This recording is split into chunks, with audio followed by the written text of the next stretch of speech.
Warning, 30 Screams or Less may contain spoilers about movies that have recently been released. If you haven't seen the movie, go watch it, come back, and enjoy the show.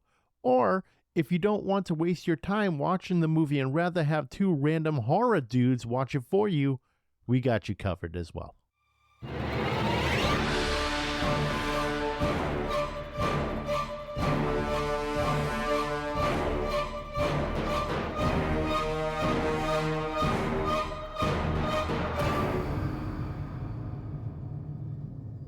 Welcome everyone to 30 Screams or Less, a horror movie podcast where we review horror movies in 30 minutes or less. Today we have a very special guest that we are honored and privileged to have with us. The star of the highest grossing unrated movie to ever hit North American movie theaters, none other than Art the Clown himself, David Howard Thornton. But before we get into it, Corey, last night I was looking in the mirror and you know what? My beard was looking gnarly. And I said to myself, I can't look like this. I got to do something. So I decided to break out Beard Octane's beard wash and conditioner along with their beard oil. And dude, my beard looked amazing. I'm glad you turned me on to Beard Octane. Yeah, of course. Like I said, I've been using their products for years and I can vouch for them. And whether you're pounding IPAs or chopping wood, you got to look your best. Visit beardoctane.com and use the code 30screams10 at checkout for a 10% discount. It helps us. And like I said, the products are absolutely incredible. They're local too. They're based out of Connecticut. So help them out and support small businesses. We're not just slinging beard grooming supplies. We've been using them for a while. Yeah, we have. David, thank you for taking the time out of your immensely busy schedule to have this conversation with us. Corey and I would also like to welcome you to the start of Season 3 of the 30 Screams or Less podcast. David, how are you tonight? I am doing very, very well. Thank you for having me here. Yeah, we are so pumped to have you. Corey has been dying for this moment ever since we started the podcast. I mean, I'm super excited for this interview as well, but it was like his life mission to get you on this podcast since it started. So typically I'm the one that kicks off this whole spiel, but you know what, Corey, why don't you start? Because we have some questions for you, David, and things we're dying to know. So right. Corey, I'm going to let you take the reins. Go for it. David, I would love to know how you got the role of Art the Clown. I did a very basic thing. I just responded to an open audition call notice on Actors Access looking for a tall, skinny guy that had experience doing clowning or physical comedy, and changed everything for me. That's awesome. So Actors Access, actually, were they in charge of casting for the mean one? I believe they probably put some casting notices up. It's basically a website where people can go and post casting notices, but then usually everybody has their own casting directors that do that. So like for Terrifier, the casting directors were also Damien and Phil, our producer on the first film. But after that, They had actual casting directors that came in for part 2 and 3. Okay, because I was looking into that because I've been interested in the idea of doing like voice acting or just like background stuff. I've always wanted to be an extra in a movie. That's like one of my goals is to be an extra in a movie. So I was kind of looking at, yeah, absolutely. I was kind of looking into that stuff. So I think that was the same company that I was looking into based on what I saw with the mean one. But I have a few questions here for you. During the panel at the previous Silver Scream Con that we were all at, you mentioned that you started off wanting to do theater and be on Broadway. Is there a particular play that you would love to be involved in and why?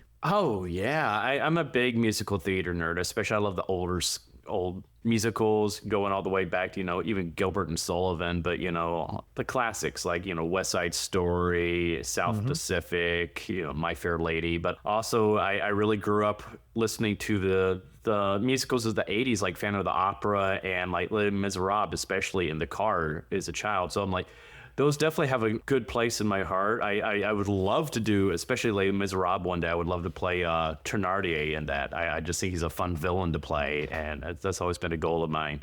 But, there's several other characters I'd love to play, like Fagin and like Oliver, or, I like playing the villains. They're kind of fun in the musicals. They get the best songs.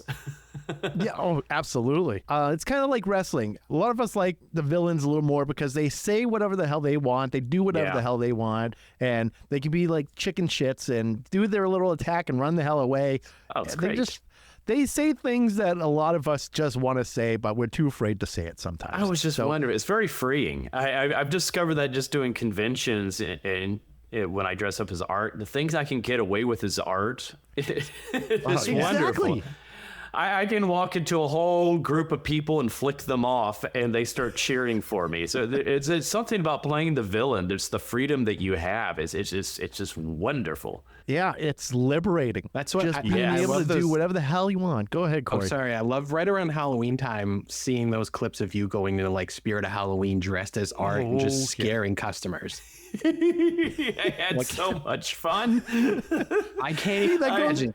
Oh, it goes great. in line to what we're just talking about. Is like you get to do whatever the hell you want as the villain, and you're just like they love it. They're loving it. They do. But I did when I did the thing at Spencer's. I went around the mall. It was in New Jersey, and I was just sitting down in the massage chair, just having some fun. And there was a family, a mom and her like 3 kids coming out of one of the stores, and they saw me, and I just waved at them, and the mom like picked up the kids and just ran, and started screaming.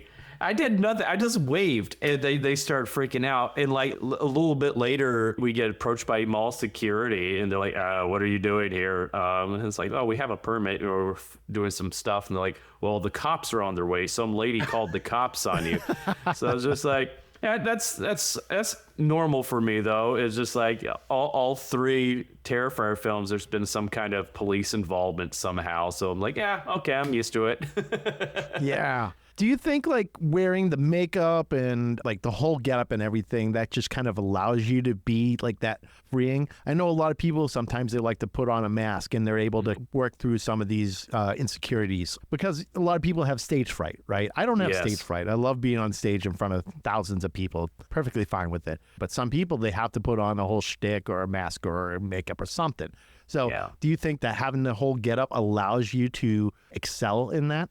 Oh, definitely so. It's something I don't know about it, but like when I put on the costume, I easily become art in a lot of ways. I mean, of course, I can turn them off as soon as I need to, though, so I don't like actually destroy anybody. Right. But it's just there is something. It's just like when people don't know it's you, when you don't look like yourself. There's something very freeing about that, and I think that's one thing I really enjoyed about doing theater as a child, even because. I had a lot of insecurity issues as a child. I was bullied a lot, and I didn't like myself a lot. And so I really like being able to escape into a character for a few hours, you know, doing shows. And I think having fun makeup and costumes and stuff like that really added to that to help build that believability for myself that I wasn't myself for a little while. Yeah. And I know what that's like. I've been bullied most of my life. And the thing Sucks. is, it's so shitty, man. It's so shitty. Yeah. So I ended up kind of using that as fuel because I'm in a band. So I use that. I have this like alter ego when I'm on stage. It's like a whole different version of me, but amped up. So I think of like what I've accomplished being in the band and like persevering through all of this bullying. And a lot of people, they just can't make it past that. But I've been able to use it as like fuel. Same here. Some of these, some of these bullies have actually come to my shows and have like told me how awesome I am and like buy my merch and things like that. And I'm like, that's my little revenge right there. Oh, it really is. The best revenge is success, I've discovered. Because you don't even have to say anything. You don't have to like rub it in their face. It's just existing and succeeding is just some of the best revenge you can have on anybody. Exactly. And I find that very freeing. And I feel like a lot of people who are in that type of situation of being bullied, they should definitely go on and do something and channel that hurt and use it as a kind of a force or a jet fuel, basically, because it can be. Oh, it was definitely a motivation, a motivating factor for me. Even back when I was in school, before I was actually successful with this, it was like one of those things where I discovered I had power when I was on stage. When I was the one in control, I could make people laugh and all that. That's like it was like almost like a power trip in a weird way. It's like, this is great. I love this feeling. Isn't it? It's fucking great. Just being on stage and having that power, because for me, when I'm not on stage, I tend to be a little quiet and reserved and just, I do my thing. But then I'm on stage and it's like the complete different version of me. It's the version that like I almost would want to be. And Yes. like I'm more outgoing, I'm more powerful, I'm projecting, and people are loving it. And I don't care if I upset people or nothing like that, because I'm playing basically almost a character. Yeah. And there's been times where like the cops got in my face on stage once, and I was in like that, I was in that mode, right? Where you're just like, you're in stage mode, you're in character mode, you're not like the regular person. There's be like, oh yeah, okay, let's talk. You're amped up. So it happens, man. But Oh, I totally understand. You get that adrenaline rush in a way. It's just like people that aren't performers don't understand that feeling. It's something unlike anything else you can experience in life. There's something special about it. It really is. And you know, that kind of leads me into Corey's next question. And it actually has to do with it being in character. Corey, you have a question on that. So did you have any idea that Art the Clown would be such a phenomenon when you were cast to play the character? Like, did you expect that your face was going to be on literally everything in the stores and everything everywhere right now? Oh, hell no. Jeez. No, not at all. No, because it's like I knew about, Art the Clown anyway, because I had seen the anthology of All Hallows Eve. So I was comfortable, I knew the character, but a lot of people didn't know him. That was like an underground type of cult type of horror film. And so I was like, well, I knew Terrifier 1 was going to be a very, very low budget independent film. So I'm like, yeah, there's probably not the likelihood of it even being seen by anybody. It's very slim, knowing how this industry is, especially when we're going up against, the big names, especially, since, It had come out and, it's like, oh, wow, these people are just trying to rip off It, even though we started filming Terrifier before It was even in production. But I had no idea. I had hope. There was definitely hope there because I thought it was cool. I thought he was a cool villain. I thought there was a lot of potential to do some really cool things with him, but I was just trying to be realistic, and so was Damien. I mean, both of us were like, yeah, well, we were just very much tempering our expectations. We thought we had something cool, but we know how the world works. Or we thought we knew how the world works. Right. You're like, shoot for the stars, land on the moon type deal. Exactly. You're like, hey, all right, well, we made it here. This is great. As long as you make it somewhere, that's awesome. So exactly. To see how successful it's been has been wild. And because of this success, I'm sure it's opened you to like all sorts of different opportunities. And my question is, who is an actor or director you would love to see yourself work with, and has performing as Art the Clown opened you up for more opportunities outside of the realm of horror? Yeah, I'm hoping it has. Right now, the industry's been very slow because of the strikes and everything. So there's not a lot of work to be had in the industry right now, as opposed to how it was a few years ago. But I have definitely made a lot of contacts in the industry, especially since moving out here to Burbank. It's been really great. But of course, there's so many people I want to work with. It's hard to name them all. But I'm like, of course, actor-wise, I would really love to work with Doug Jones because he's always been a huge inspiration for me. Okay. Or Andy Serkis, those guys. Because I like to work with actors that I can learn from as well. And I know those are the type of actors I can really learn a lot from. I would especially love to do some more comedy.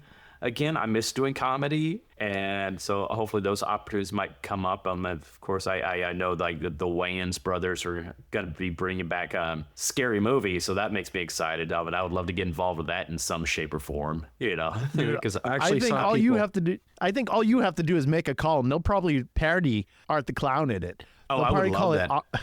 Can you imagine that? That would be amazing. Oh, I would lose my shit because I love the Scary Movie films. I love the Wayans brothers anyway.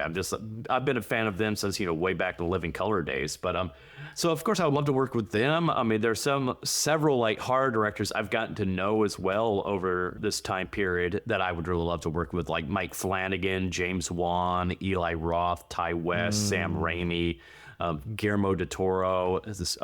But then outside of horror, I really want to work with James Gunn. I've been a big fan of his work for a long period of time, and I feel like he's a fellow geek, and I think we could really have a lot of fun to working together, and I would really like to be his Joker. I want to just keep putting that out in the world. I want to be his Joker. Yes. Because I feel like he would actually finally do Joker justice. I feel like mainstream Hollywood has been destroying that character in the past decade or so because they don't get him. They keep trying to make him this creepy character and not the character of the comic books, not the fun, theatrical, over-the-top master wordsmith, but also strategic genius and just demented psychopath. I would really love to approach that angle with the character, just go back to the roots of the character and really delve deep into that, especially that relationship between him and Batman, because I think that's such an important relationship that they have in the comic books. It's never really truly fleshed out in the films. You're right. They're basically like a complete mirror version of each other. So it's like complete opposite sides of the spectrum. They could almost be considered like either brothers or close friends if you think about it, if they both just accepted that they do their own shit. But you're right. In the last like 10 years, they haven't done really well with Joker. I mean, the Joker movie with Joaquin Phoenix, I thought was good, but it's not the kind of Joker that we're all used to. We're used to the comical Joker and just like the over-the-top villain. I mean, Heath Ledger, that's obviously past 10 years at this point, but I thought he did great. Oh, it's fantastic. But that wasn't the Joker of the comics. Right, exactly. But he's like the anarchy Joker, as they call it, which is fine because he was amazing in the movie. But then you had your Jared Leto, and he was like gangster Joker. Which... Oh, God, don't get me started on that one. Yeah, we try to keep this podcast short and sweet. Otherwise, like we might rant for 2 hours. God, I could go off on that. But as you know, like touching on like Heath Ledger's Joker, as great as his performance was, like I said, that wasn't the Joker of the comics. Because I've even tried to take Heath Ledger's version of the Joker, and I will sit there and do that version of the Joker with the comic book and try to do the dialogue that is written in the comic, and it just doesn't work. Right. It doesn't fit at all. The voice, the characterizations, it doesn't fit the comic book. Is like that's what I love about Mark Hamill's version of it or Cesar Romero's version of it, because their versions fit what is in the comic books. Yeah. Oh, absolutely. One of my favorite Joker stories is Death of the Family. Oh, mine too. I actually have a picture from that book as well as Art the Clown tattooed next to each other on my leg. Love it. So it's so funny you bring that up. That's a story that I would really love to bring to life. If I could bring any of the, because most people think of Killing Joke, but I would really love to do Death of the Family, because most people, they get Death of the Family and Death in the Family confused. Death in the Family is when he killed Jason Todd. Death of the Family is where he kidnaps the Bat family because he thinks the Bat family has made Batman weak, and he's tired of that. He wants Batman to be back to who he used to be. I love that one because it delves so much into the relationship between Batman and Joker. It is also the same storyline that finally made Harley Quinn break off from Joker as well. It's just such a great Joker story because you really start to understand who he really is mentally. Yep. He's deranged in that one. I mean, he's cutting people's faces off. Yeah, but it's all because there's this wonderful passage in there that really helped me understand the character Joker. And it's where Batman, I believe, is talking to Alfred, and he's talking about how he's been analyzing Joker's face and his eyes. And he's like, there's Joker's eyes. When he looks at me, his eyes dilate differently than when he looks at anybody else. And the only time someone's eyes dilate that way is when someone's infatuated with somebody, like obsessed and infatuated. I'm like, oh, that's great. So it's not necessarily a romantic love, but he's just so enraptured by the Batman. He feels that this is someone that is who completes his life.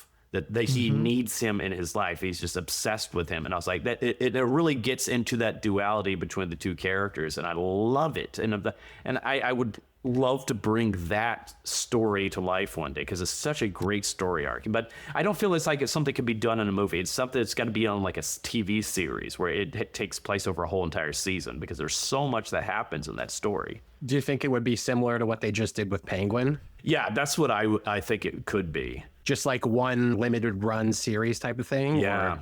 Okay. Yeah, because it really gets into that whole history of Batman and Joker, too, because he's recreating a lot of his past capers throughout it, too, which is great. just trying to bring Batman back to who he was. Like, remember who we used to be. These are the things we used to do with each other, and now we're not like that anymore.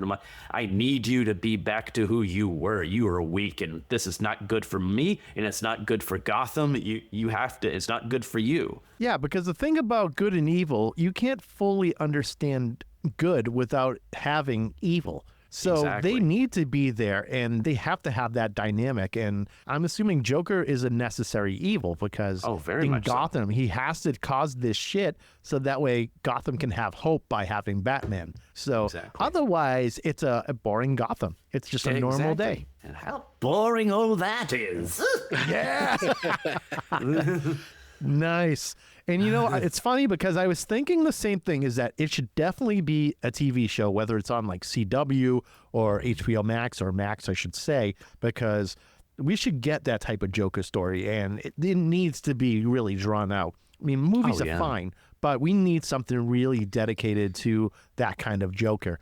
Oh, I'd love it. Well, just Batman stories like that in general. It's just like, if we could get that Bruce Timm type of writing that we had on Batman the Animated Series and do that in live action form, it'd be so good. Ooh, that would be amazing.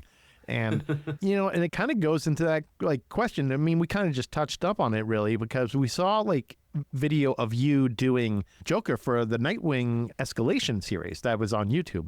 And Yes. like the clips of that have been like going all over the internet. So people are really clamoring for this idea of you being Joker. I mean, I've seen like change.com petitions like wanting you to be the Joker. And it makes so much sense because we all believe you can pull it off. You have that Joker aspect to you because of your background with like comedy and just the way you portray yourself, even just as Art the Clown. You have that ability to be able to pull this off. We all believe it. We just got to make it happen. Has there been any talks at all of like any of these companies like coming to you and perhaps doing this?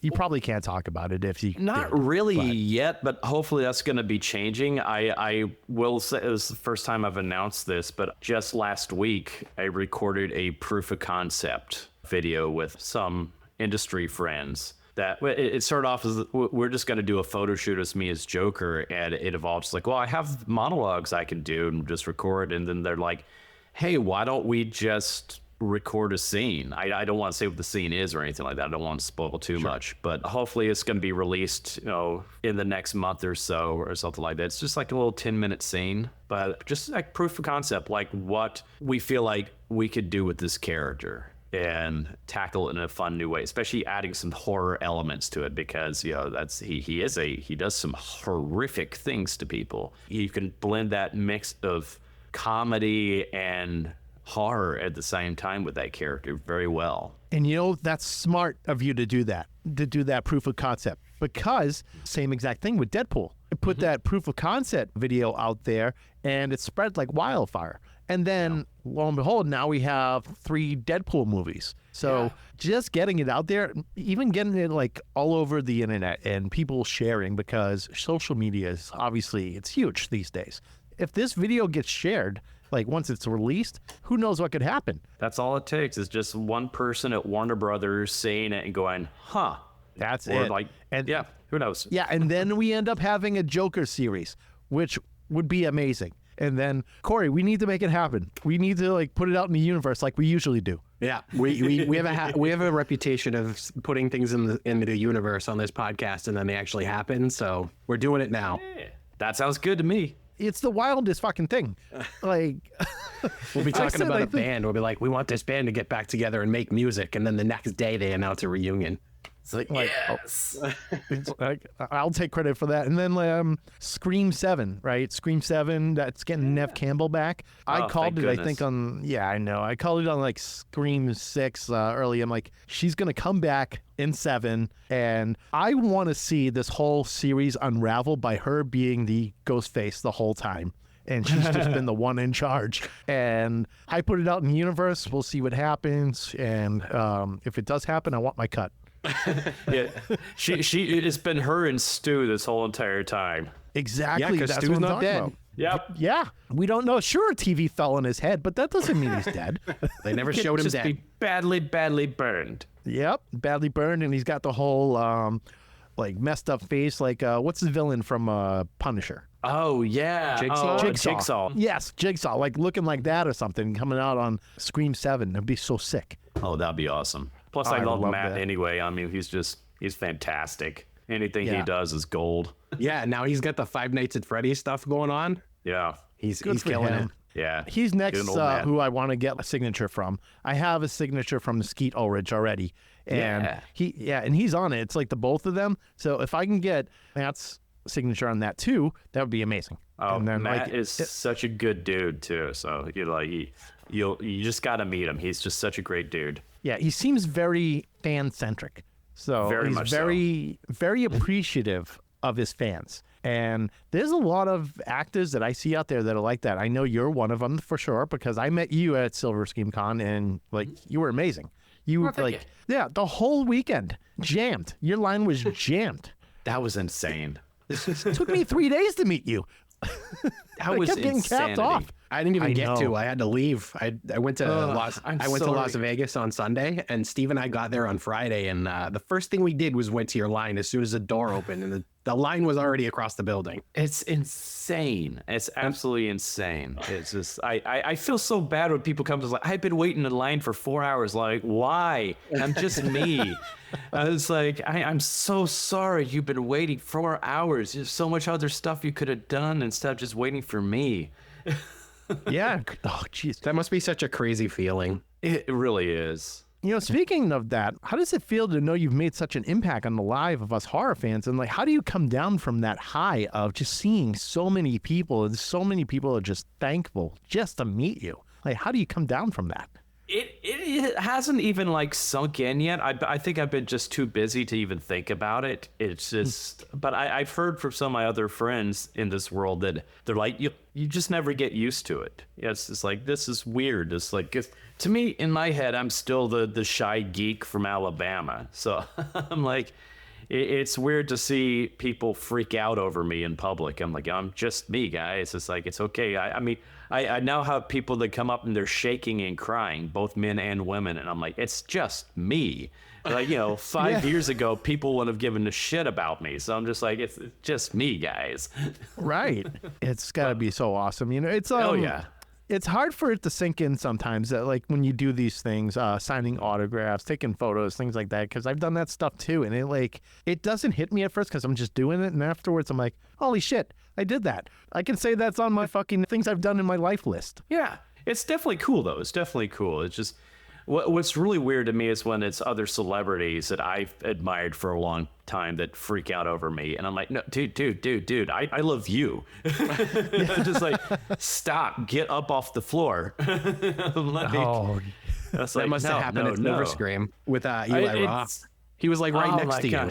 That was crazy. It was like my manager just comes up to him when we're doing our photo ops because Eli was eating lunch. He's like, Eli, you want to come over and get like a photo with Dave in costume? He's like, oh yeah.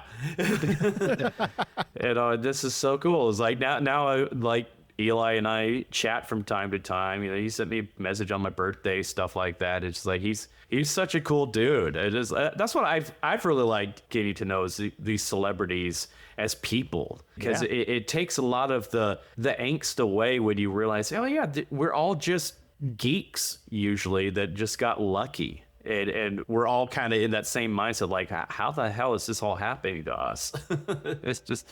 I think we all have to be a little geeky to do the things that we do. I mean, otherwise we'd just be working full-time jobs. We all have to be a little crazy, and we all have to be passionate about these art forms, movies, It's music, so true. podcasts, all this stuff. So we're all built true. different. Yeah. Yeah. It's like, I cannot see myself sitting at a desk job, 9 to 5 every week. I'm like, oh God, no, that just seems miserable. That's what I do, and I can confirm.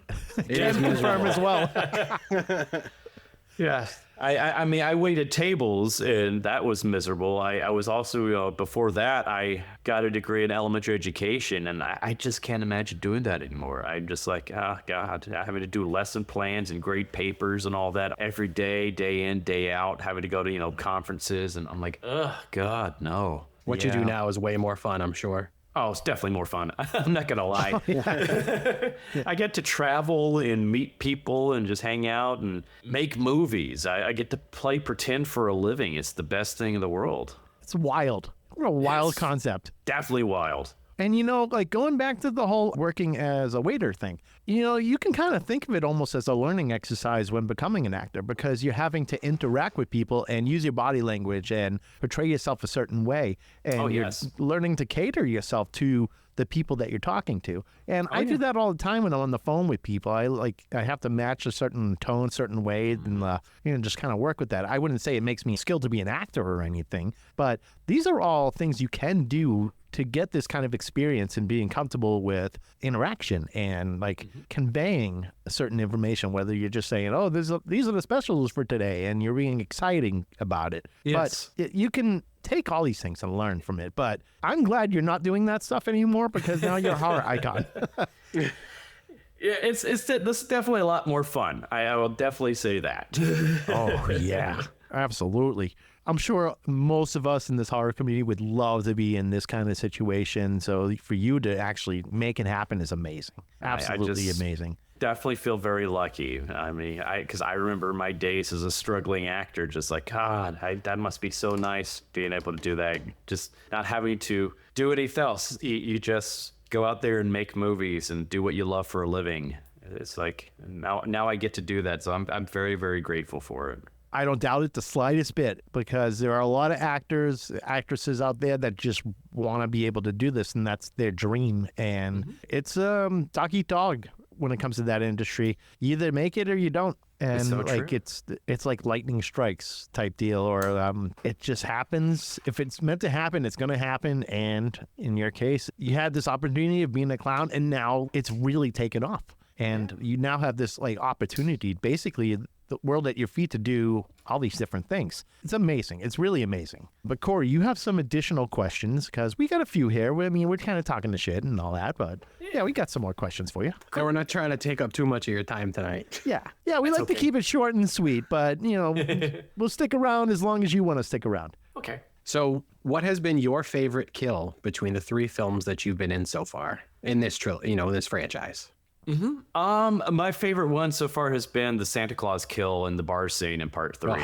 Okay. That's a good That one. was just fun all around. It was like, first of all, I just felt like a Batman villain in that one with the freeze ray. I'm like, this is awesome. This is so much fun. But it's just also just being able to work with those guys. I mean, it's like, I've been watching especially Clint Howard and Danny Roebuck my whole entire life in movies. And Bradley, I've seen him in so many TV shows and movies over the years. So I was just geeking out on set, just being in a scene with these guys, and all of us just being able to do our thing, and we just played for a whole entire week. And especially Danny and I, with the whole hostage situation thing, he was just like, he had the lines there, but then he just started making up stuff. He just started throwing material towards me. He knows how to be such a great straight man in a scene, so he knows how to throw you a joke. He was just giving me so much to work with, and we just played. We were just having so much fun.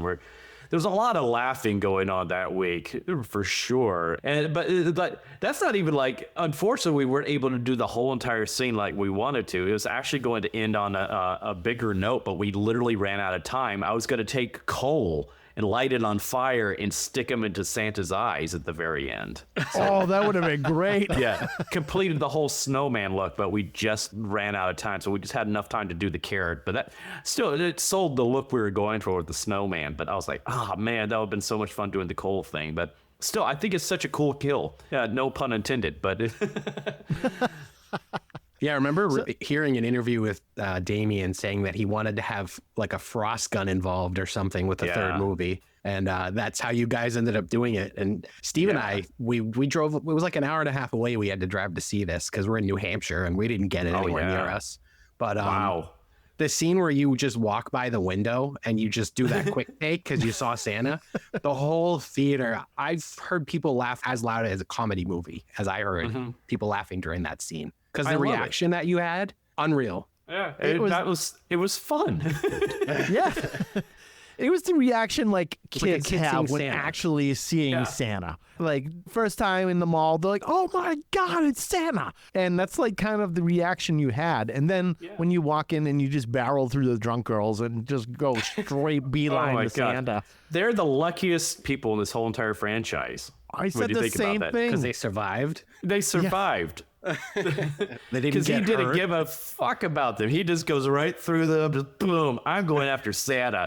I'm on a mission. Get out of my way, witches.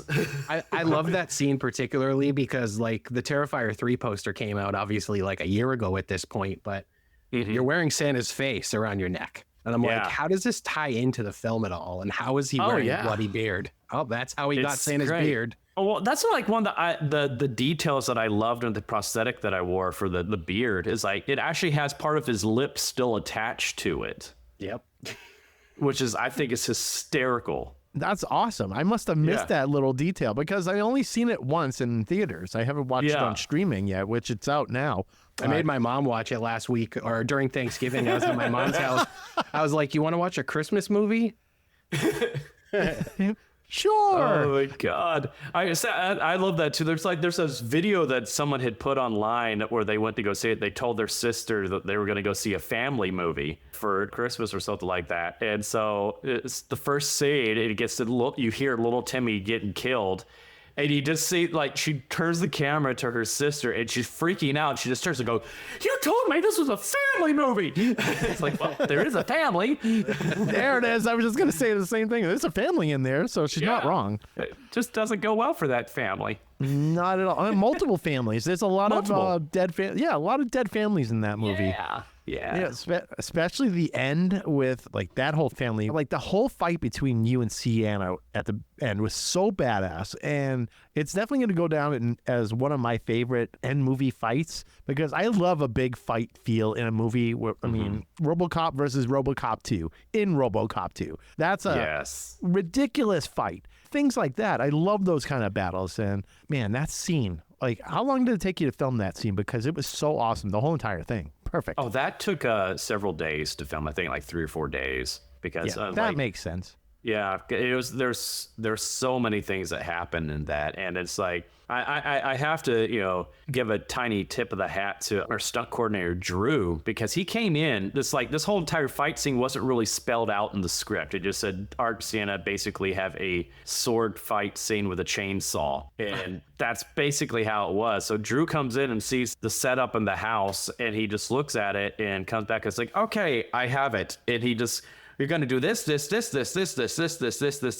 choreographed it right there on the spot. And then, there's so many people I got to give, their dues to of like both of our stunt doubles, mine, Bobby McFarlane, and hers was Jenna Helmuth, that they did an amazing job. But Lauren also stepped it up in that. She did a lot of her own stunts in that scene. Like when Bobby lifts her up and like body slams her on the ground, Lauren really did that. I didn't even know they were going to do that. So I was watching them film it, and then he just lifts her up and body slams her. I let a holy shit right there. It was like, everybody just starts like, I did not know that was going to happen. That was awesome. It's like, I just really have to, give everybody their dues, and that I still got to do a lot during that, but there were certain things that I just could not do, and Bobby could do it much better than I can. And I'm glad he took the hit for me on the ball grab too. So I was like, okay, glad I didn't have to do that because it's like, that's not good. That's not good. But boy, we were giggling a lot during that. Yeah. Well, that's their job as stuntman. He's a stuntman, right? Yeah. Like, or a fight coordinator, stuntman. Well, they tend to do both. Being stuntmen are usually fight coordinators. So for them to have that kind of job, it's a crazy job. It's a crazy job. It is such a crazy job. You have to be a different type of human being to do that kind of shit. It's such a cool job too. It's just like I am always just fascinated with stunt actors. I just think they are the coolest people. Anytime we have stunt actors on the set, I always want to go over and just chat with them because I love them. I just think what they do is so cool, and I feel like they are so undervalued in this industry. They don't get their dues like they're deserved. I feel like the Academy Awards needs to have their own category specifically for stunt actors.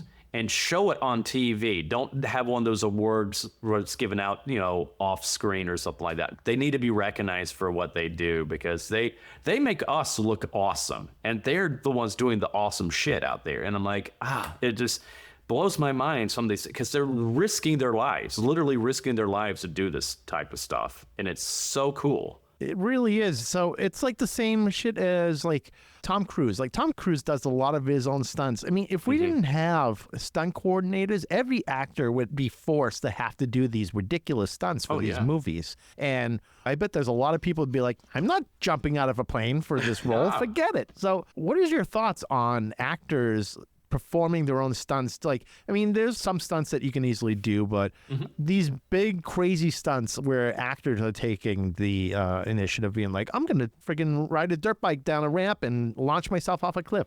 Tom Cruise again. How do you feel about these actors doing these crazy stunts and potentially risking the movie? It's definitely a dangerous thing to do, because there's so much, especially like, something like that with Tom Cruise, like there's so much riding on him surviving. It's like, that's a huge risk, because there's so much I can't do that these stunt actors do, because I'm not trained to do this. That is not my background. These actors have been trained. They've gone through years of training to do this. They've been conditioning their body to do this. They know how to land properly. They know how to take a punch. They know how to fall properly.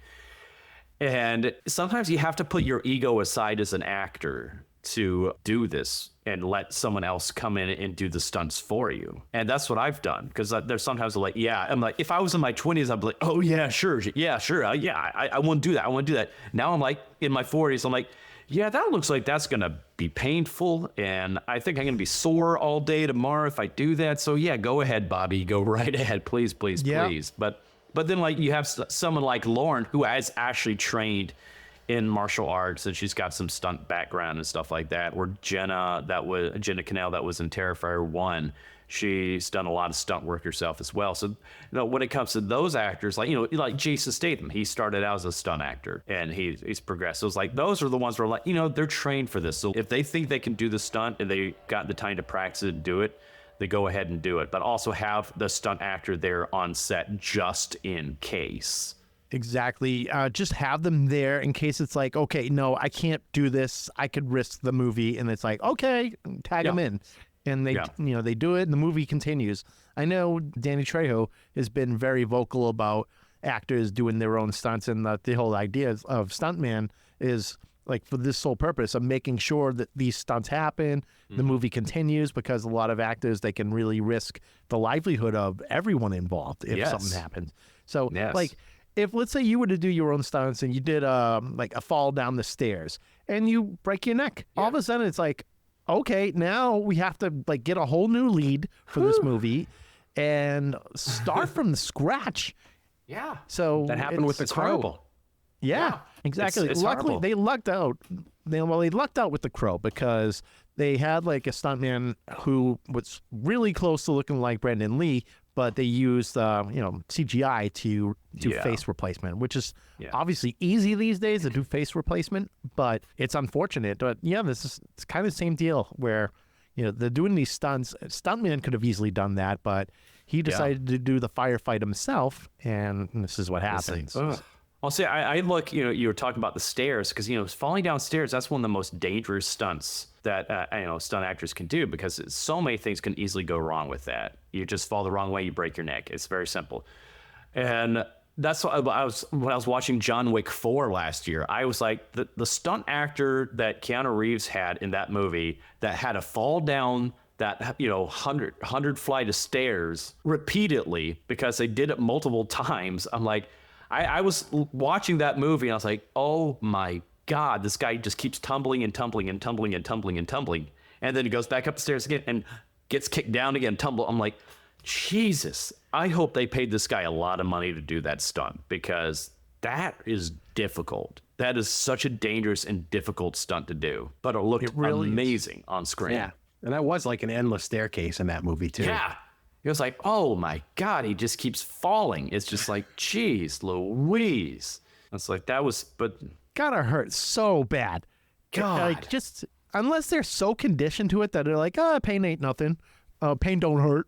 Like Patrick Swayze said in Roadhouse. Well, pain don't It's hurt. horrible. It's because that's the thing. It's like they do get hurt. I have a friend that's a stunt actor that recently he was actually my stunt double for The Mean One, and he tore his I think a tendon or something like that in the back of his foot or calf or something like that, and he's been out for months. And it was just simply he just started running the wrong way and it just snapped. And it was like, oh, geez, but it's taken him out of the job for months and he's slowly recovering. And I'm like, it's horrible. It's awful. And like they probably don't get paid that whole time unless they have insurance, which might help, but it all depends on what they have for insurance or something like that. It all depends. It all depends on the contracts they have with the films. Yeah, if and they can I get know some compensation. Yeah, I know there's like the Screen Actors Guild. Are you part of like the Screen Actors Guild that am. has? You are. Okay, so that does insurance and stuff like that, right? Yes. It does. But okay. That's the thing with Screen Actors Guild. You also have to make about a little over $20,000 a year in SAG projects to actually qualify for the insurance. You don't just get it automatically. Which makes sense. I mean, you can't just be like a part-time employee and get full-time health benefits. Right. But right now, it's kind of sucks since the industry's been so slow for so many actors. It's like this past year, just because of Terrifier, I was actually able to get my insurance for the first time through them. It's just because like a lot of these jobs don't pay you enough to even make what you could make for the insurance for the year. Yeah. Insurance is super important, obviously. Like that's one thing I know I have to have if I'm working a job. I would love to work for myself one day, but that's like my biggest concern is not having insurance because you have to have insurance these days. Oh, it's ridiculous. It's insane. As we've seen in the news recently. It's like, it's like, boy, our insurance programs suck here in the United States. Oh, it's awful. It's so bad. But having insurance, super important to have these days. But we've seen it in the news, that's for sure. So, Cordy, you have more questions, obviously, right? Yeah, I wrote a because couple I know you were talking about Screamboat earlier. Well, first, can you go into detail about the kill in the third film that almost made you vomit? Is this true? That was Yes, that's true. It was Aunt Jess's kill. It was. the rat? I can't. Yeah. Oh, it's just the puke in it. I don't like puke. I can't handle puke. And we found a lot more of her puking than what you see in the movie. And I think they just did that intentionally just to mess with me. Is it a prank on you at that point? Because they know. Oh, I feel like it. I feel like it because Damien knew that. He was just like, and they're like, I'm like, can my double come in and sub in for my arm right now? Or and it's like, no, Dave, your face is totally in the shot. You got to be here for this. I'm like, I hate you guys. Damn, my face is not in the shot. My face is totally not in the shot when she pukes. I'm like, great, thanks, guys. And like Samantha, who plays Victoria, came in, eating this horrible smelling bag of corn nuts, and she's just up in my face breathing. It's like, what's wrong, Dave? Come on. While in makeup?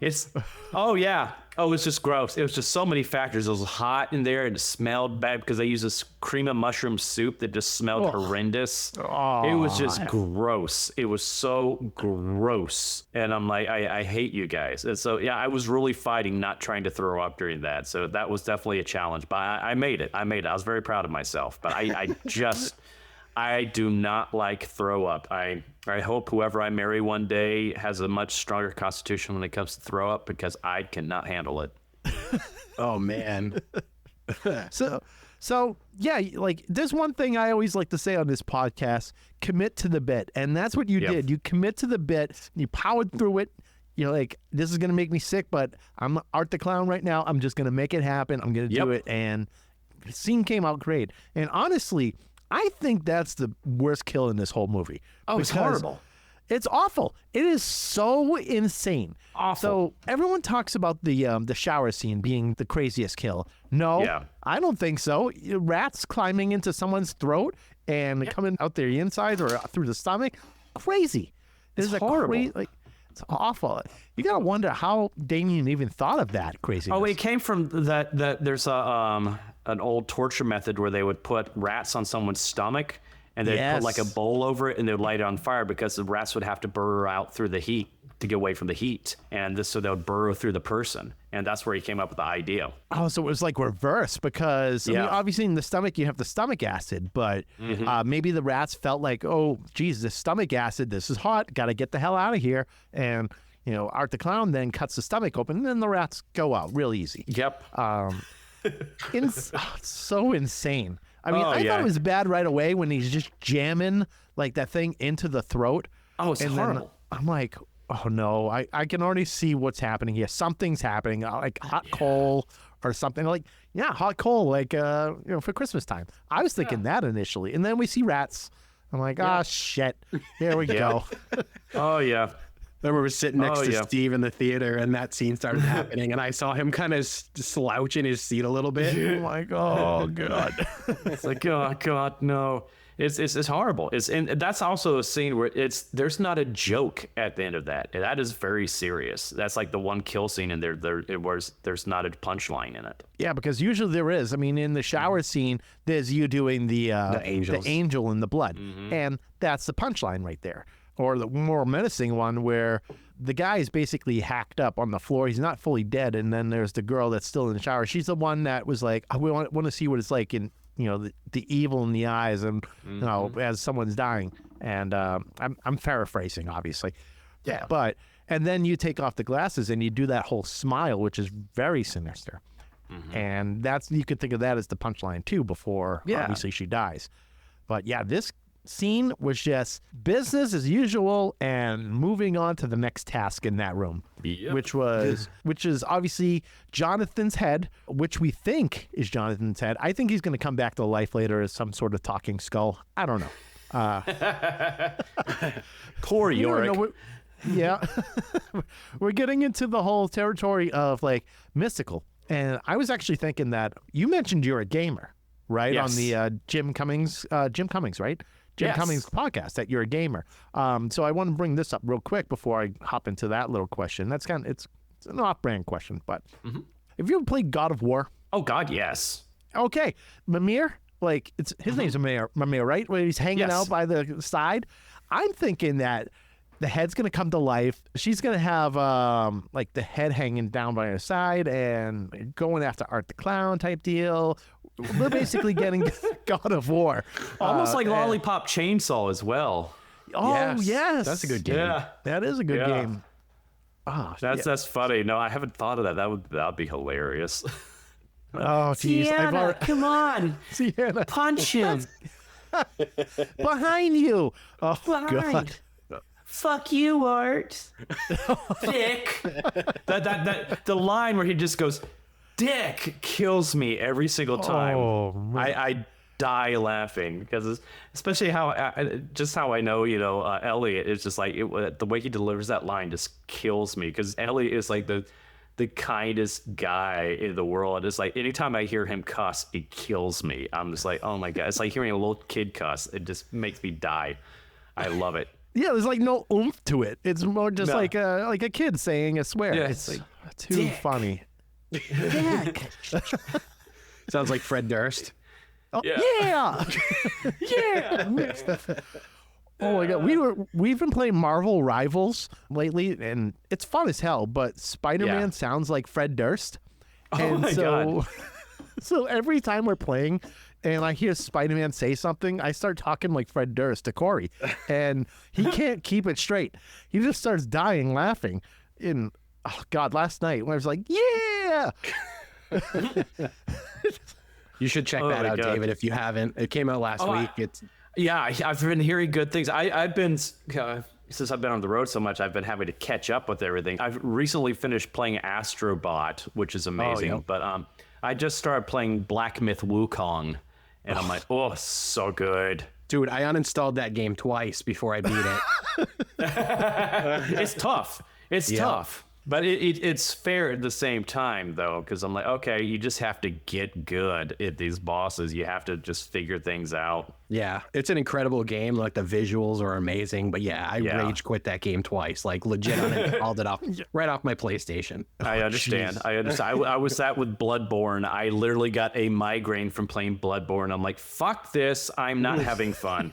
Yeah, I love the Souls-likes games, and that happened to me a Yeah. lot with Elden Ring, even though I feel like it was a bit more forgiving. But Yeah. Oh yeah. I was. Yeah. I my first one I actually beat was Sekiro, and I was like, that one. Whew, that final boss battle, man, it was just like, whoo! It took me about 4 hours, and I beat him, and I was literally screaming at my TV like, yeah, fuck yeah, yeah, you're. I was just like, because I was just. I never beat that one. I think I made it to like one of the first major bosses, the electric guy, Oh yeah. and I uninstalled the shit out of that game, and I never went back. It's tough. It's a tough one. You had to get really good at countering in that. Yeah. The last game I rage quit, Cuphead. That game. Yep. Yeah. Oh my god, nightmare. There was one same thing though. Like I beat this one boss that I've been trying to fight for the past 4 hours, 5 hours maybe, and I finally did it. And I threw my controller up in the air, just celebrating, and damn near broke it. But just freaking threw it up like, finally, yes. Beating a boss in those types of games is so rewarding. Yeah. Oh yeah. I still remember like I think it was one of the Mortal Kombat games back in like the early 2000s. Which one was it? But it was. But I just remember it's like in like the story mode, I had to fight Scorpion, and it was like the most bullshit fight. It was such bullshit. He would constantly block everything you're doing, just block, and you can't block him. And I was just like, I got so mad, I literally snapped my controller in half in my hands. I was like, oh shit! Time out. I'm done. No. I think I know what you're talking about too, because he would like teleport behind you in the fire. Oh, it pissed me off so much. It's not one of the more recent ones. It was like back in the early 2000s. So it was like 2004, I think. It was like maybe it was Deadly Alliance or something like that. Okay. Oh yeah. Yeah. It's the one where you could. It was the where it had the RPG mode where you could play as just a random character and you constantly get other characters' abilities. I vaguely remember it, but I can't remember the title. But it's when I was fighting Scorpion to get one of his abilities, and he was just so impossibly hard. It was just like, this is not fair. This is not fair at all, because he's just constantly block. I'm like, I can't even get a punch in. It's awful. I it pissed hate me when off. that happens. It drives you fucking crazy. It's like, I'm hitting the block button. Why are you not blocking? That's one of my biggest pet peeves in games is when like an enemy, even like just the random, grunts can just go through one of your combo attacks, but you can't go through one of theirs. So it's like they can disrupt you, but you can't disrupt them. I'm like, fuck you. This is crazy. This is crazy. What the fuck? It's like, I'm in the middle of comboing you, and you can just go, bink. Yeah, just cook a combo breaker. It's like, Yeah. fuck. Yeah. Pisses me off. That kind of goes into like the question, what is your favorite video game of all time? It's probably Legend of Zelda Ocarina of Time. Okay, that's a good one. Good one. Yeah, That's a good one. Zelda is my favorite franchise. It's just, I don't know what it is about Zelda games. It's just like, there's always something just different about every single one of them. They're always so good. Outside of the CDI games from way back in the early 90s or whatever that was, there's not a bad Zelda game. They're always great. I think I know what you're talking about. The ones for 3DO or something? Yeah, whatever Yeah. those, the knockoff Zelda, like the CD things, those Yeah. things were crap, but those weren't real Zelda games. Yeah, they weren't no. a Nintendo. No, they were something. I sat down actually on a panel at PAX East, and they were talking about that Zelda game. And Yeah. randomly, the voice actor for Link showed up and just started talking. I'm like, oh my God, okay. Wow. Now we're in It's business funny here. if they also had the voice actor for the animated series. Like, excuse me, princess. Oh, that'd be great. My favorite game of all time, Super Metroid. Oh, that's a great one. Yeah, it's ahead of its I time. love Metroid. I love my Metroid. Me too. Metroid is so awesome. It's like anytime there's like a Metroidvania game, I'm like, I have to play it. Yep. Like I anything played- in that yeah. style, I love. I played the newer Metroid, Metroid Dread? Yes, Metroid Dread. Yeah. Thank you. I actually, you know what? I rage quit that one. Yep, because I of those- rage I quit. did too. I rage quit the final boss on that one. I was like, "Yep, this is bullshit." I even watched the video of like fighting it. I'm like, "Oh, there's no way I could have won this. This is an impossible boss fight." Yeah, it's those fucking robots. They're all over the place, and you can't do anything about them. I mean, you can go invisible, and all of a sudden, as soon as you go uninvisible, then you're like, shit. Okay, now I gotta fucking run for my life from this thing. Yeah. You can't fight it. You just have to run. But I do know they're making another Metroid Prime game, so I'm like, woohoo!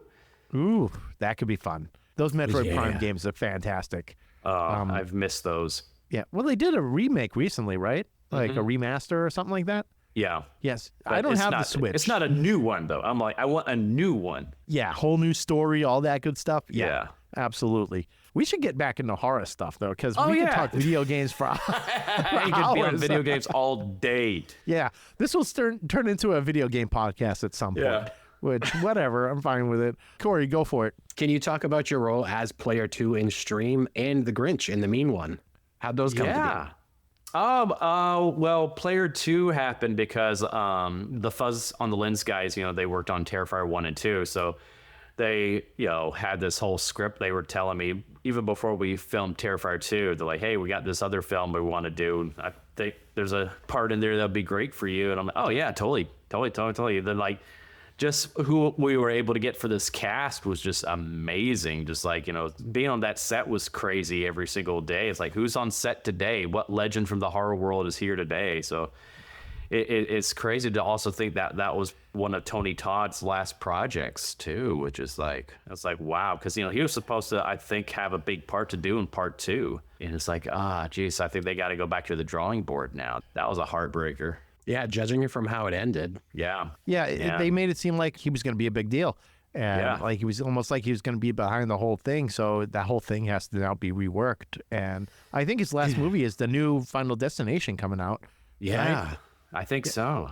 Which is which is crazy if you think about it, because it's like that movie's very ominous when it comes to death, and here it is, a person who is deceased in the movie, but obviously kind of do poetic. the whole. It is exactly. It's kind of poetic. I was thinking the same thing. That life imitates art type deal. Yeah. But I've got a few more questions too. Yeah, actually, this is a little different.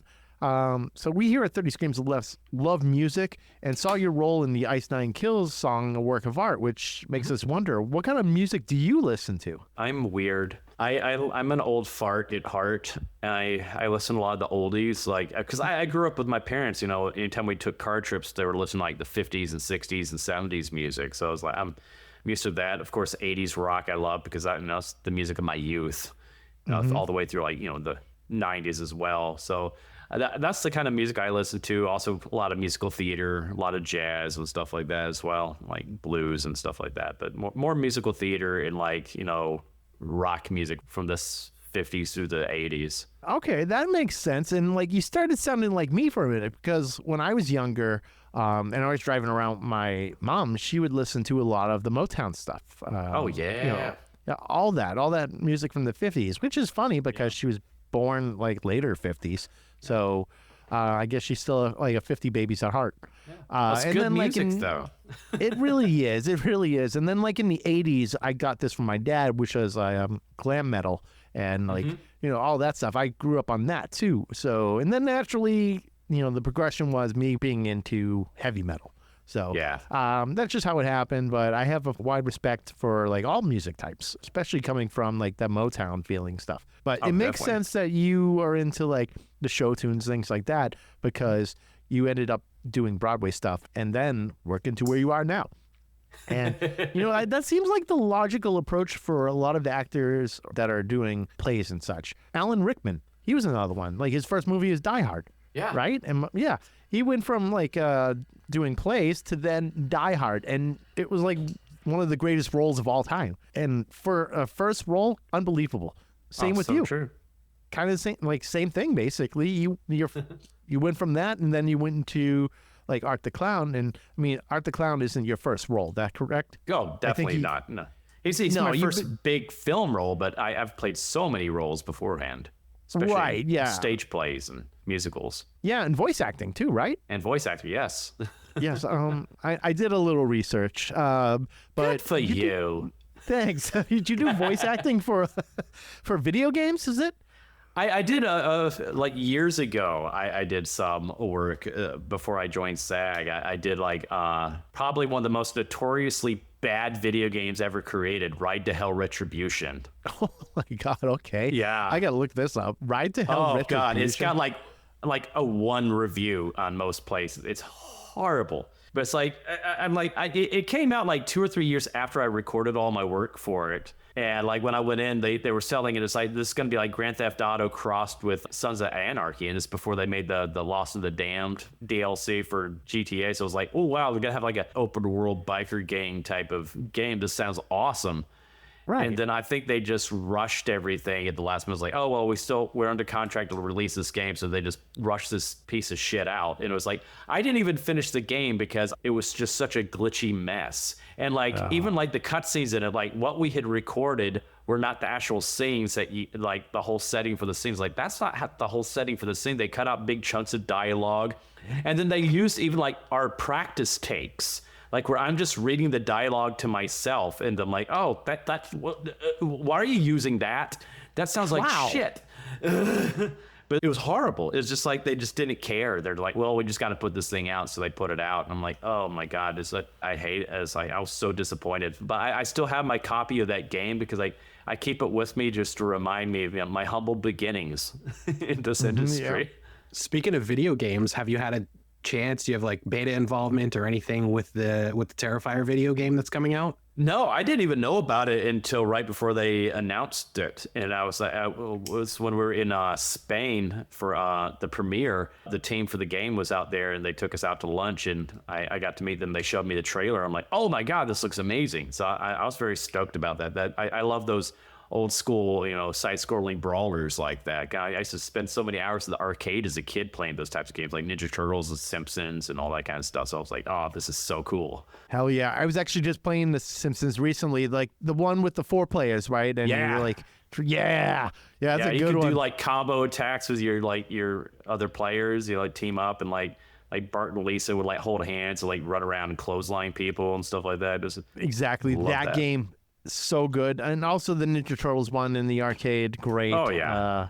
Yeah.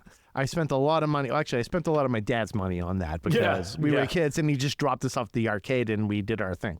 So Oh, yeah. that was our babysitter when he wanted to go out and do something. I'm looking at the screenshots from this game, and it looked promising. Yeah. Based on like what I'm seeing, I could see the whole Grand Theft Auto thing, and I could see like the whole open worldness to it, and it kind of looks like Manhunt. Yeah. So it looks good, but that's Yeah, the screenshots look fine. It's just the game itself is just a glitchy mess. It's horrible. The design's horrible. I that's hate awful. saying that about a project I worked on, but yeah, they really dropped the ball on that one. Yeah, that's too bad. It looks decent. Could have been something so much better in that they had plans for it to be a huge franchise and everything, and just went. Yeah, it's kind of like you can't just release that. Back in those days, that was like PlayStation 3. I'm reading, right? Yeah. Yeah. Okay, so you can't just be releasing this on like console, and you can't update it really. It's not like today where you have your digital games and you could just get them updated to fix all these like add all these patches and fix things and shit like that. Yeah. You can't do that with these games. No, not at all. It's just like you got to release it as is and hope for the best. Yeah, they dropped the ball. Damn. Oh, they did big time. Big time. It's such a shame because there was so much potential for that series. I was like, oh my God. So It much must potential. be crazy to go back and think about that project there, and now what Art the Clown is in. Like, obviously you're getting your own video game, but you're in Call of Duty, and everyone's clamoring for Dead by Daylight if that ever happens. Oh my God. So I'm clamoring for Mortal Kombat. I want him to be DLC for Mortal Kombat one of these days. Hey, they just got Ghostface. Why not Art? Yeah. Why not? And it's just like he could be like a very Joker-like character from like the Injustice games where he's just pulling out different tricks and stuff like that. Because he's got that bag, so he can just pull anything out of that bag. Oh, Right? that would be like fun. Joker's gun with the the bang flag that comes out of it. Yeah. So many possibilities. I'm like, I have a feeling it's going to happen one of these days. Not on this version of Mortal Kombat, maybe the next game or something like that, I'm hoping. I don't see why not. They've already been implementing a lot of those horror characters. I know. Yeah, why not? No. Well, that's You the thing. know, It's like, why don't they just make a fighting game with all these horror characters? I'm There not we just probably just go. trying to get all the licensing would be a pain in the butt. But I'm like, oh my gosh, that would be a fun thing to do. Have like the heroes and the villains from all these horror films duking it out. That'd be a lot of fun. Yeah, like Tommy versus Jason. Oh, I would love that battle in a video game. That's another big fight battle at the end of a movie where like Friday the 13th Part 6, which is arguably my favorite Friday the 13th. And Yep. Tommy is fighting Jason and they're on a rowboat and he's trying to get the chain hooked around his throat. And big fight battle right there. I love it. That's It's great. like one of my, it's great. Shit, I got to get back to my questions here. Like flipping between tabs. I'm looking at the Ride to Hell Retribution. I'm like, I wonder how much it goes for on eBay. It's like $23, $25. Oh, there's It's a not worth that much even. there's a sealed version for $46 on here. Jesus. Hey, games are worth a lot of money. I just sold one for $100. Wow. Yeah, Wow. it wasn't even sealed. It was just Wow. But yep. Hey, fuck yeah! It's $100 in my pocket. I'll take it. I Hell haven't played. I already played the game, so I'm like, you know what? You can have Buy it. a new game with that one. Exactly.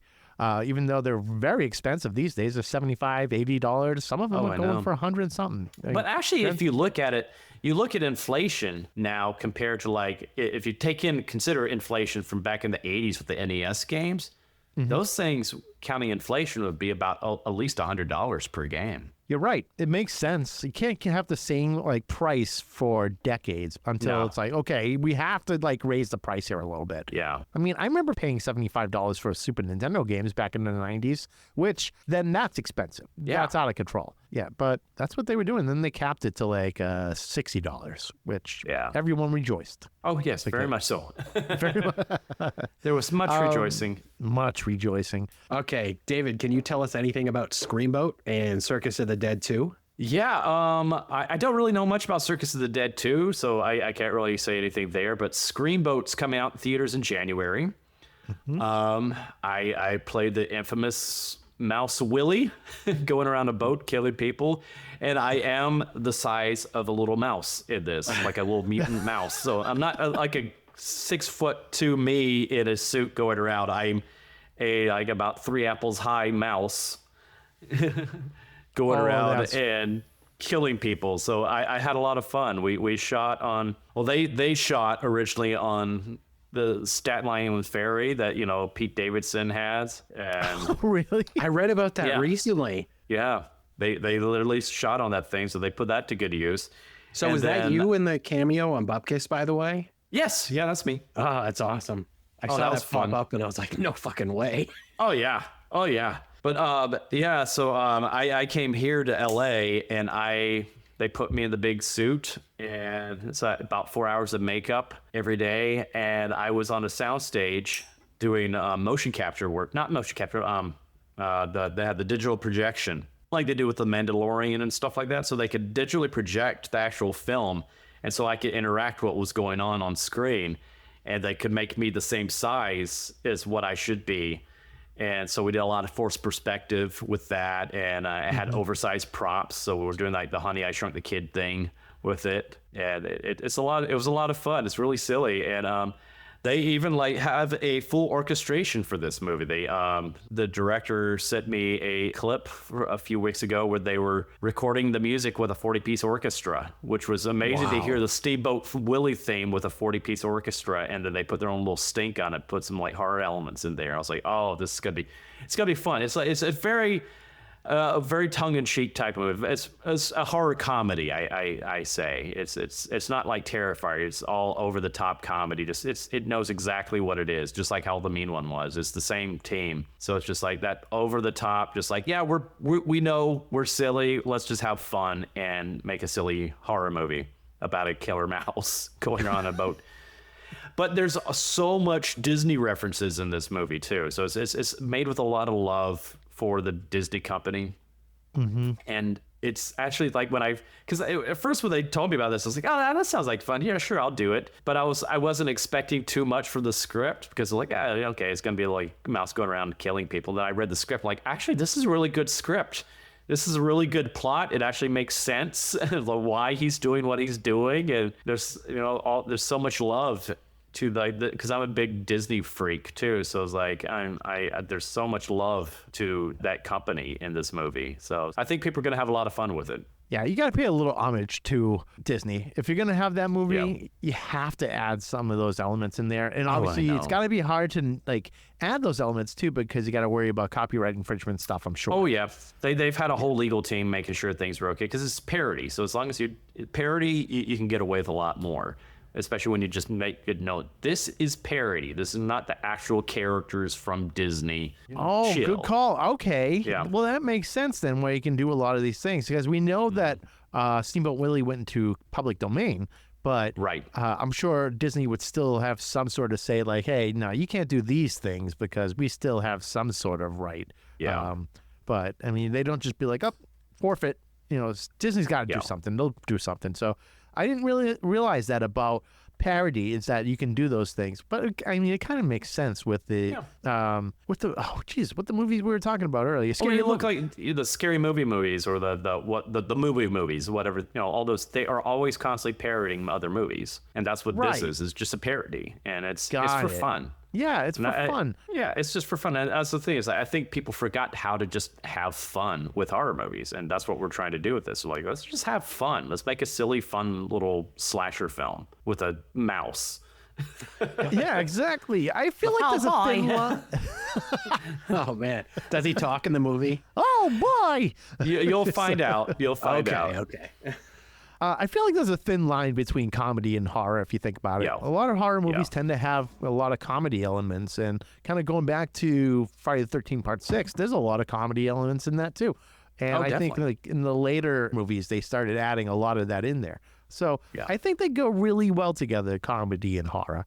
So I think so too. And I think people have just forgotten that. And that's because it seems like so many horror movies in the past decade or so have just been so serious. I'm like, have some fun, guys. Just have a little fun. Exactly. It's all about having fun. Both of them. You can have those serious ones. That's totally fine, like the Jordan Peele serious ones and stuff like that. But just have some fun. Yeah. I think it makes it scarier if you throw in comedy elements, because it takes you down a little bit. It like levels you out, and then you come in with a bang and you're like, oh, well, there's my adrenaline again kicking in, you know, just freaking out. So you need to kind of have those elements, or like just lighter elements or something. Doesn't need to be like slapstick comedy, but you got to have something like that. Yeah. Just like wean people down. That's why the original Scream works so well. Wes Craven knew how to blend comedy and horror very well. The same with Sam Raimi. Yes. There's a lot of comedy elements to Evil Dead. For sure. Absolutely. But the newer one that came out, I mean, there is some comedy elements to it, but nowhere near as much as like Evil Dead 2 or Army of Darkness. Because let's be honest, Army of Darkness is Evil Dead 3. Yeah. We all know it. We're not stupid. But the movie executives were like, no, we want to have its own dedicated movie. It's like, yeah, come on. It's Ash. Like, come on. It's We're like, I don't know anybody that doesn't think of it as Evil Dead 3. Yeah, everyone thinks of it like that way. I love that movie. Yeah. Oh, I do too. It's fantastic. It's great. Absolutely amazing. Love it. We recently just saw a Steamboat Willie movie, and we're like, ouch. Oh, yeah. Yeah, I don't like shitting on anyone's work, but that one just wasn't for us. It was called The Mousetrap. I don't know if you've seen it. I've seen the trailer, and I thought the same. I was just like, oh. It just looks like they just slapped a really cheap mask on somebody and just like, okay. It has nothing to do like in the vein of Steamboat Willie or anything like that. It's just like, Funny thing is, that's exactly what it was. Yep, that's exactly it. It was a dude wearing a mask. Yeah, it's one of the few movies I've given a 1 star to. Yeah, I don't blame it. It seems like a cheap cash in. It's like, that's what I like about our version, is actually steeped in a lot of lore. There was a lot of lore in this movie. See, that's what I like. In that the Mousetrap just felt like exactly like that, like a quick cash grab or first to market type deal, right? Yeah. So, oh shit, this went public domain, we have to hop on it. And it's like, okay, that makes sense. That's fair. But they had all the tools to do it and just didn't capitalize on it. I mean, I didn't see an on-screen kill to an hour in the movie. Oh, Jesus. Yeah. And at that point, there was like 15 minutes left. Yeah. Oh, my God. So what's the... You're just sitting... It's boring. Ugh. Yeah, I know. I was like, what the hell? Are we going to see anything happen? It was very odd. I wanted to like it. I think the second one's going to be better because I think they're introducing Mini in it. Oh, But they're making a second one?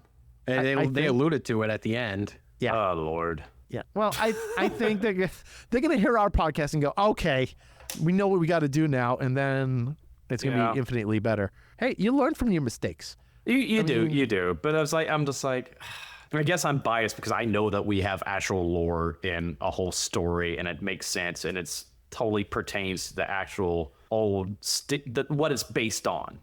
Right. And that's like that's how you should be doing these things. It's like, it's like, come on.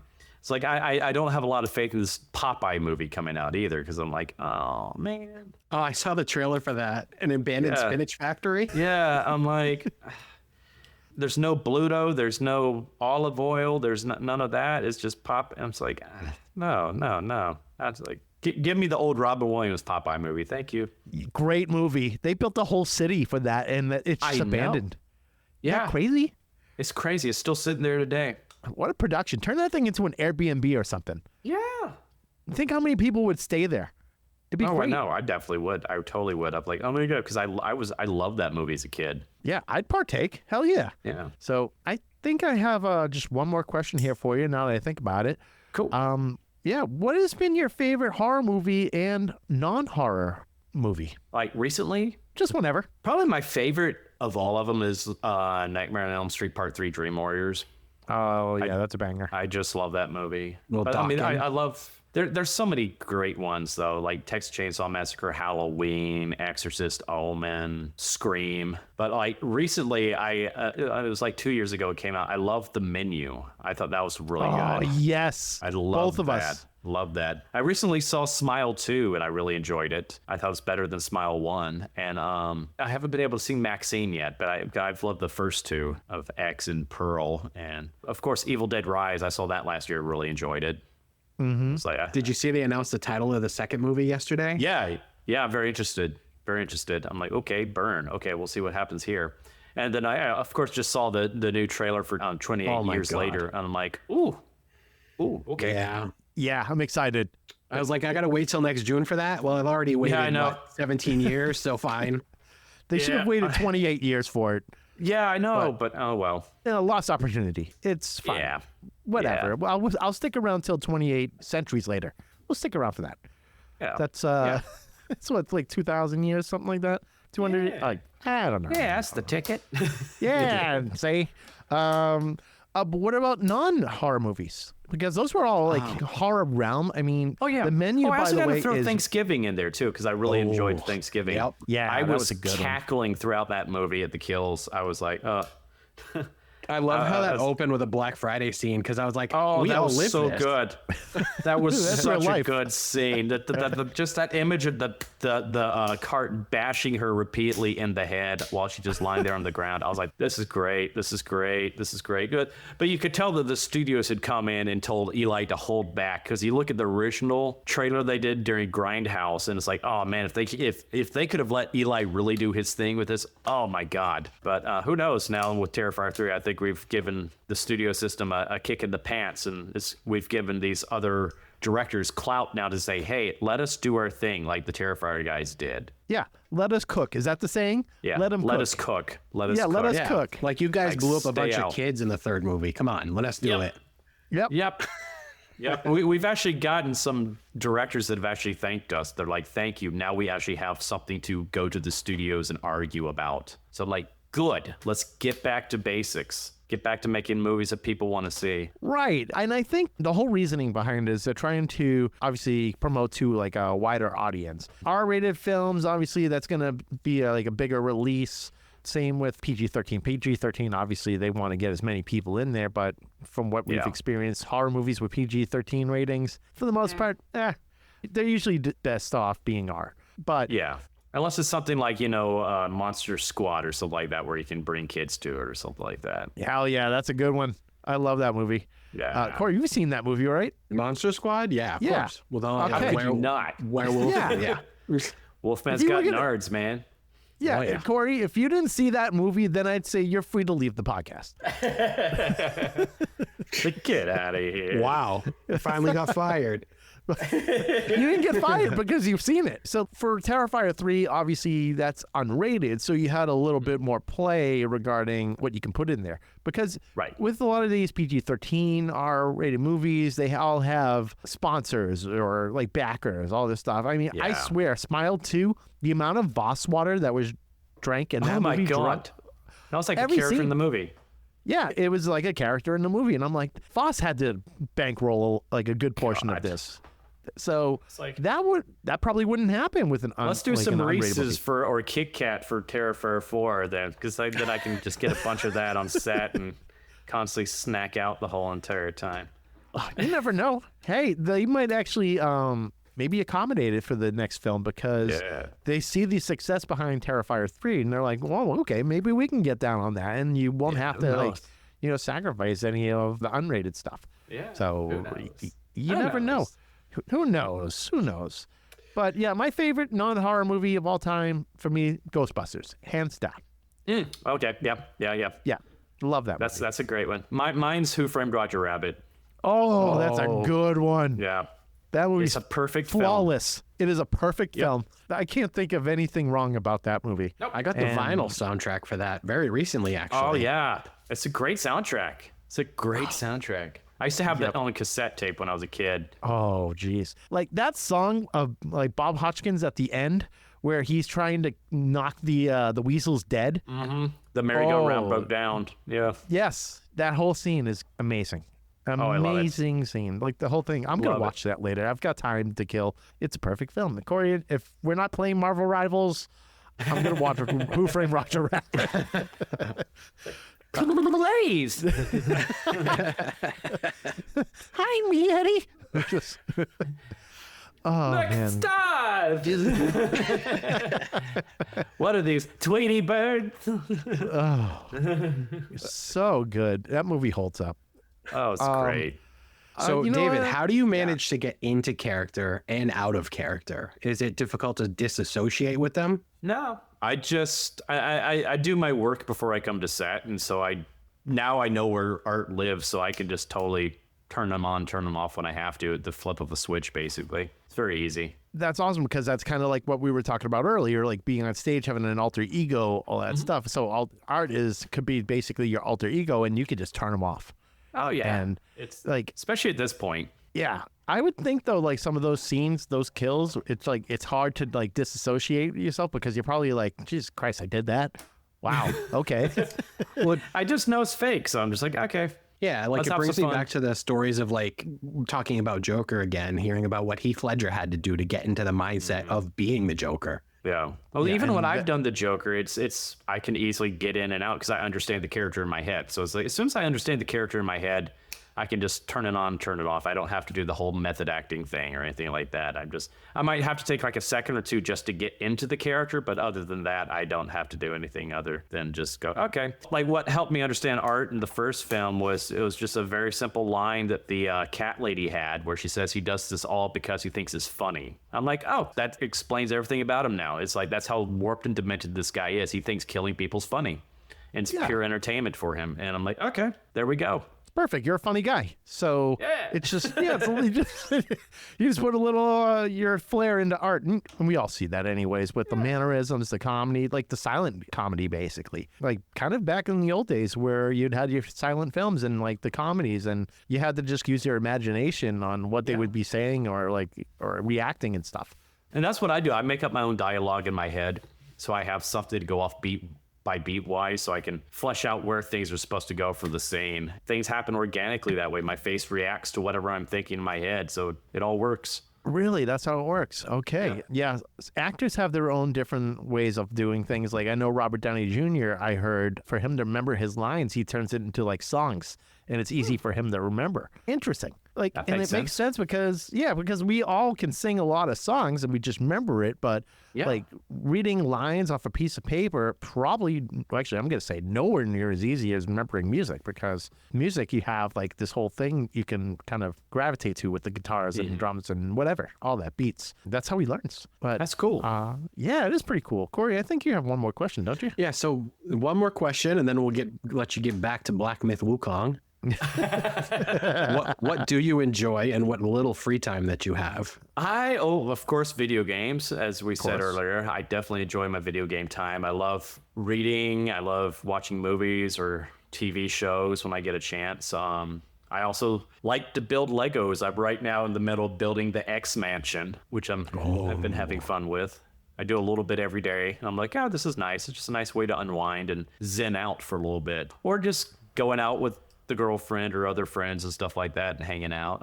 So very simple. That sounds like a great time. I've been wanting to get into puzzles personally. Because I have a horror puzzle that I've been wanting to put together and maybe day by day, put in a few pieces, kind of walk away, whatever. And then just see it come to life. Yeah, it's fun. I love to build things. I've always been like, I'm even like that with furniture. It's like anytime I get like new shelves or something like that, I'm like, woohoo, I get to build something. I don't want to do any of that. I put together. I put together for people. Yeah, I gotta know. Did you help Phil build the tank? Because we talked to Phil once, and he told us about the tank in his backyard. Did you help him build that? No, I didn't get to help build any of that, unfortunately. Oh. They just assume I'm the actor. I don't know how to do any of that stuff, so they never invited me to come build things. And I even told them, I can come help build the set. And I'm like, no, Dave, no. I'm like, I literally built sets my whole entire teenage years doing community theater. I built so many sets. I know how to use a screwdriver and nails and how to measure things off and use a saw. There you go. Now we sell you. We sell you like everyone on the fact that you can actually help with these things. So now they're just like, oh, okay, well, we can have a set builder and an actor in one shot. All right. So David, thank you so much for spending this time with us today. We've had a blast. And thank you. This has been fun. This has been fun. We both had a really great time talking with you. And again, we've been wanting to get you on the podcast for a very long time. So this is huge for us. And we can't wait to see you in Steamboat Willie. It's going to be fucking great. And Terrifier 4, I'm sure at some point, whenever that comes out, we'll be there watching it in the theaters. If the theater is not shut down because of rats. That's actually kind of funny. The theater we saw Terrifier 3 at, the one I was talking about earlier, got shut down. They got shut down today because someone saw rats the size of cats running around all over the floors and over people's popcorn and shit. That's crazy. How funny is that? Crazy. Because Terrifier 3 has rats in it. Yeah, that's crazy. The rats are so sweet too. I know. I thought Corey was messing with me because it read like a Dr. Seuss book. I saw it on NBC Boston. It must be real. It must be, of course. So, God, you read it on the internet. Of course, it's real. Yeah, that's how it goes. Exactly. Yeah. See, David, again, thank you so much for spending this time with us. You've been awesome. We would love to just keep in touch with you because you're fun as hell, man. And who knows, what we like to do. I don't know if you drink at all, like if you partake in wine or anything. Occasionally? Okay. Well, if you're ever in the New Hampshire, Massachusetts area, we'd be more than down to buy you a drink. Oh, thank you, man. I appreciate it. No problem. Again, thank you so much, David. We hope you have a great night. Thank you. Y'all take care and have a good one, all right? Thank you, David. You too. Thank you. All right. Bye. All right, everyone, be sure to like, follow, and subscribe on Facebook, X, Instagram, TikTok, Threads, and YouTube. Leave us a 5-star review on all podcast platforms so we can get some more exposure. Of course, tell your friends. Both our intro and outro music are courtesy of Andrew Scott Bell. Be sure to check out Andrew on all major streaming platforms. And if you see Winnie the Pooh, Blood and Honey on vinyl in the wild, be sure to pick it up. We're also part of the Shining Wizards Network. Be sure to visit shiningwizardsnetwork.com. They're an awesome podcast network ranging from wrestling to heavy metal, horror, all that good stuff. So check that out. Visit 30screamsorless.com for all previous episodes and transcripts to go with those episodes. Also, check out beardoctane.com for their whole line of grooming supplies. And be sure to use the code 30screams10 at checkout for 10% off your order. And if there's anything you want us to review, send an email to 30screamsorless@gmail.com or hit us up on social media. Use hashtag 30screamsorless. And also, we have some awesome merch for sale on our website, so definitely check that out. If you go to our website, at the very top, there's a shop link. Click that link, and you'll see all sorts of shirts, hats, mugs, things like that. If you buy it, it helps going towards our hosting costs. I'm Steve. I'm Corey. And thanks for listening to 30 Screams or Less. And don't forget to drink your beans.